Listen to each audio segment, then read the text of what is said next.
ඔයාලා අහලා තියෙනවද ගොනෝරියා වලට පුළුවන් Tamanට තියෙන දරු සම්පත් නැති කරන්න.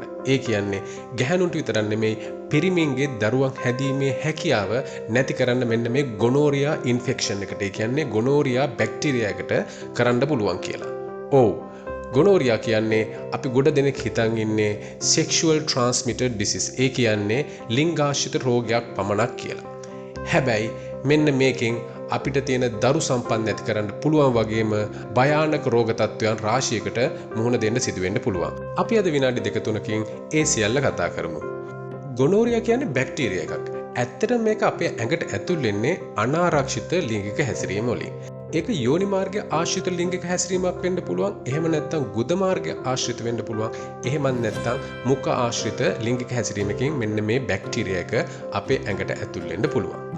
අපේ ඇඟ තුළට මේක ඇතුළුනායින් පස්සේ අපේ ඇඟේ රෝග ලක්ෂණ ඇතිකරන්න මේක ඇත්තටම සති දෙකක් විතර කාලයක් ගත වෙනවා. මේකේ භයානකමකම තමයි සමහර අයට මේකේ රෝග ලක්ෂණ කවදාවත් පෙන්눔 කරන්නේ නැහැ.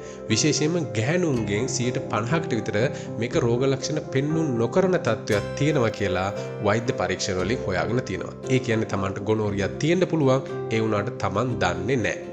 ගැහැණුන්ට ඇතිවන ප්‍රධාන රෝග ලක්ෂණ වන්නේ කහ පාට එහෙම නැත්නම් කොළ පාටට යෝනි මාර්ගයෙන් දියරයක් ගලන්න පටන් ගන්නවා. ඊට අමතරව යටිබඩේ කැක්කුමක් මුත්‍රා කරද්දී දැවිල්ල වගේ රෝග ලක්ෂණත් එන්න පුළුවන්. අනිත් ප්‍රධානම රෝග ලක්ෂණය තමයි පීරියඩ් අතරමැද්දේ. කියන්නේ පීරියඩ්ස් දෙකක් අතරමැද්දේ යෝනි මාර්ගයෙන් ලේ ගැලීමක් වෙන්න පුළුවන්. මෙන්න මේවා තමයි ගැහැණු අයට තියෙන ප්‍රධාන රෝග ලක්ෂණ. පිරිමියාගේ රෝග ලක්ෂණ වන්නේ මුත්‍රා මාර්ගයෙන් දියරයක් පිට වෙන්න පුළුවන්. ඊට අමතරව එයාලගේ ටෙස්ටිකල්ස් ඒ කියන්නේ කෝෂ ඉදිමිලා කැක්කුම් ගන්න පුළුවන්. ඊට අමතරව අර ගැහැණුන් අයට වගේම මුත්‍රා කරද්දී අධික වේදනාවක් එන්න පුළුවන්. මම කලින් කිව්වා වගේ මේ විදිහට මේ වගේ රෝග ලක්ෂණ එන්නේ නැතිවත් ඔයාලගේ ගොනෝරියා ඔයාලගේ ඇඟ ඇතුලේ තියෙන්න පුළුවන්. ඒක හොඳට මතක තියාගන්න. එතකොට ගොනෝරියා ඒනස් එක ඒ කියන්නේ ගුද මාර්ගයේ තියෙනවනම් කොහොමද ඔක අපිට දැනෙන්නේ? ඒක තියෙනවා නම් ඒකෙදි අපිට ගුද මාර්ගයේ කසන්න පුළුවන්, ගුද මාර්ගයේ ඇතුලේ සැරවක් එන්න පුළුවන්. ඒ වගේම අපි මල පහ කරන වෙලාවට තද කැක්කුමක් ගුද මාර්ගය තුලින් එන්න පුළුවන්. මේක ගුද මාර්ගයේ විතරක් නෙමෙයි මම කලින් කිව්වා මේක ත්‍රෝට් එකේ. ඒ කියන්නේ උගුරේ එන්නත් පුළුවන්. ඒ වගේම ඇස් වල එන්නත් පුළුවන්. මේක උගුර එද්දී උගුර කැක්කුමක් උගුරේ දැවිල්ලක් වෙන්න පුළුවන්. ඒ වගේම ඇස් වල එද්දී ඇස් රතු වෙලා ඉදිමිලා ඇස් වලින් කබ වගේ ඩිස්චාර්ජ් එකක් ඒ කියන්නේ සැරවක් ගලන්න පුළුවන්. ඒ කියන්නේ අපිට අර ඇස් සමාරුව විදිහටම මෙන්න මේ ගොනෝරියා කියන රෝග තත්ත්වයක් අපිට එළියට රෝග ලක්ෂණ විදිහට එන්න පුළුවන්. එතකොට ඔයාලා බලයි කොහොමද මේ ගොනෝරියා හින්දා දරු සම්පන්න නැති වෙන්නේ කියන එක. ඒක ආකාර දෙකකට වෙන්න පුළුවන්. ඒ කියන්නේ ගැහැණු අයටත් වෙන්න පුළුවන්, පිරිමි අයටත් වෙන්න පුළුවන්. ගැහැණු අයට මේ ගොනෝරියා හින්දා එයාලගේ පැලෝපියන් නාලය ආසාදනයට ලක් වෙන්න පුළුවන්. මෙන්න මේ විදිහට පැලෝපියන් නාලයේ ආසාදන ඇති වුනහම ටික කාලයක් යද්දී මේ පැලෝපියන් නාලය બ્લોක් වෙන්න පුළුවන්. එතකොට පැලෝපියන් නාලය બ્લોක් වුනහම අර ඩිම්බ කෝෂවල තියෙන ඩිම්බ ගර්භාෂය කරා එන එක නවතිනවා. ඒ වගේම ශුක්‍රාණු අර ඩිම්බේ දක්වා යන ගමන් මාර්ගය අවහිර වෙනවා. මේ නිසා කාරණා දෙකක් සිද්ධ වෙන්න පුළුවන්. එකක් තමයි ඔයගොල්ලන්ට දරු සම්පන්න නැති වෙන්න පුළුවන්. අනිත් කාරණය තමයි මේක මේ બ્લોක් වෙන නිසා ගර්භාෂයෙන් පිටත දරුවෙක් බිහි වෙන්න පුළුවන්. ඒකට කියනවා එක්ටොපික් ප්‍රෙග්නන්සි කියලා. ඉතින් මේක ඊටාම භයානක තත්ත්වයක්. එහෙම වුණොත් ඒ පැලෝපියන් නාල් පුපුරලා ලේ ගල්ලා මාරාන්තික තත්ත්වයක් බව ඇති වෙන්න පුළුවන්. එතකොට පිරිමි අය බලයි කොහොමද පිරිමි අයට මේ දරු සම්පන්න නැති වෙන්නේ කියන එක.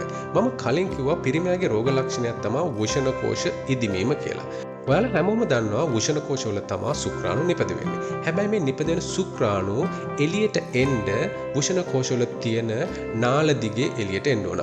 මෙන්න මේ ගොනෝරියා රෝග තත්ත්වය නිසා අන්න අර නාල ආසාදනයටපත් වෙලා ඒ නාල બ્લોක් වෙන්න පුළුවන්. ඒ නාල બ્લોක් වුණාම ශුක්‍රාණු එළියට එම නවතිනවා. එතකොට ශුක්‍රාණු වෙනුවට නිකන් තරලයක් විතරයි එළියට එන්නේ. ඒ වගේ ශුක්‍රාණු එන එක නවතිනවා. අන්න ඒ විදිහට තමයි පිරිමින්ට දරු සම්පත් දරුවෙක් හැදීමේ හැකියාව මෙන්න මේ ගොනෝරියා හින්දා නැති වෙන්නේ. දැන් මම කියන්නම් තවත් භයානක තත්ත්වයක්. නිකමට හිතන්න මේ ගොනෝරියා තත්ත්වය ඒ කියන්නේ ඔයාලගේ වෙජයිනා එකේ යෝනි මාර්ගයේ ගොනෝරියා ඉන්ෆෙක්ෂන් එකේ බැක්ටීරියාවක තියෙනවා නම් ඔයා ප්‍රෙග්නන්ට් කාලේ ඒ කියන්නේ ඔයා ගර්භණී කාලේ මෙන්න මේ බැක්ටීරියා එක තිබ්බොත් ඔයාගෙන් හැදෙන බබාට ඔයාගෙන් ලැබෙන බබාට මෙන්න මේ ඉස්ස බීජ මේ බැක්ටීරියා එක පැතිරෙන්න පුළුවන්. ඒක පැතුරුනහම විශේෂයෙන්ම ඒ බබාලට ඇතිවෙන රෝග ලක්ෂණ තමා ඇස් වල තියෙන ආසාදන තත්ත්වය. මෙන්න මේක ඊතරම් ලේසි පසු දෙයක් නෙමෙයි. මොකද මේක හරියට අඳුනගෙන ප්‍රතිකාර කළේ නැත්නම් ඒ බබාගේ ඇස් අන්ධ වෙන්න පුළුවන්. ඉතින් ඒක නිසා මේ ගොනෝරියා ගැන අවධානයෙන් ඉන්න එක ඉතාම වැදගත්. අපි දැන් බලමු කොහොමද මේ ගොනෝරියා තත්ත්වයක් අපි ටෙස්ට් වලින් හඳුනා ගන්න කියලා. මෙන්න මේ විදිහේ රෝග ලක්ෂණ තියෙනවා නම් හෝ ඔයගොල්ලන්ට සැකයක් තියෙනවා නම් ඒ කියන්නේ ඔයාලා දන්නේ නැති කෙනෙක් එක්ක හරි අලුත් කෙනෙක් එක්ක හරි ලිංගික සම්බන්ධතාවයක් ඇති කරගත්තොත් එයා ගැන පොඩි සැකයක් හෝ තියෙනවා නම් මෙන්න මේක ටෙස්ට් කරගන්න එක ඉතාම අත්‍යවශ්‍යයි. විශේෂයෙන්ම කියන්න ඕන දැන් අලුත් සමාජයේ තරුණ තරුණියන් වගේම වැඩිහිටි අයත් එක් අයෙකුට පමණක් සීමා නොවුණු ලිංගික සම්බන්ධතා පවත්වාගෙන යනවා. ඉතින් එක පාර්ට්නර් කෙනෙක් කියනවා ගැහණු කෙනෙක් නම් ඔයා කොච්චර පරිස්සම් වුණත් ඔයාට ඒක වගේ පිරිමි පාර්ට්නර්ගෙන් එන්න ඉඩ තියෙනවා. ඉතින් මොනවාම හෝ සැකයක් තියෙනවා නම් මේක ටෙස්ට් කරගන්න එක ඉතාම හොඳයි.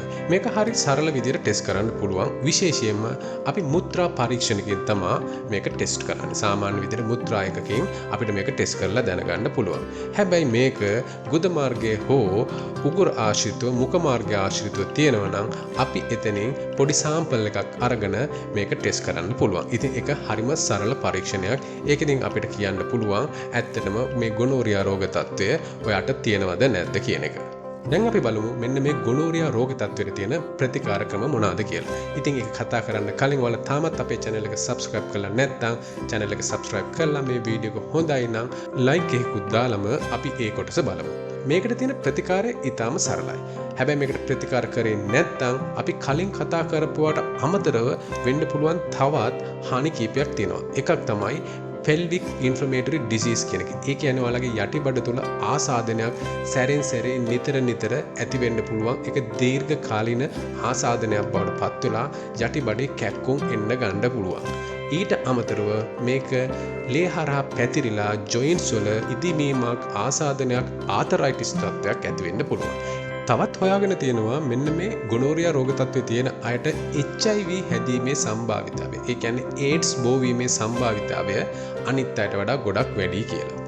මේකට තියෙන ප්‍රතිකාරය තමයි ඇන්ටිබයොටික්ස්. ඔයාලා අහුවොත් පුදුම වෙයි එකම එක ඩෝස් එකකින් ඒ කියන්නේ අපේ ඇඟට විදින එකම එක ඉන්ජෙක්ෂන් එකකින් මේක නිත්තාවට සෝ කරන්න පුළුවන්. එහෙම නැත්නම් අපි ඒවට කැමති නැත්නම් ඒ කියන්නේ විදින බෙහෙත් වලට කැමති නැත්නම් අපි බොන ඇන්ටිබයොටික්ස් වලින් මේවා සුව කරන්න පුළුවන්. හැබැයි හොඳට මතක තියාගන්න ඕන ඔයාට පාර්ට්නර් කෙනෙක් ඉන්නව නම් ඔයාට සහකරුවෙක් ඉන්නව නම් සහකරුවටයි සහකාරියටයි දෙන්නටම එකට ප්‍රතිකාර කරන්න ඕන. එහෙම නැත්නම් මේක ආයෙම බෝ වෙන්න පුළුවන්.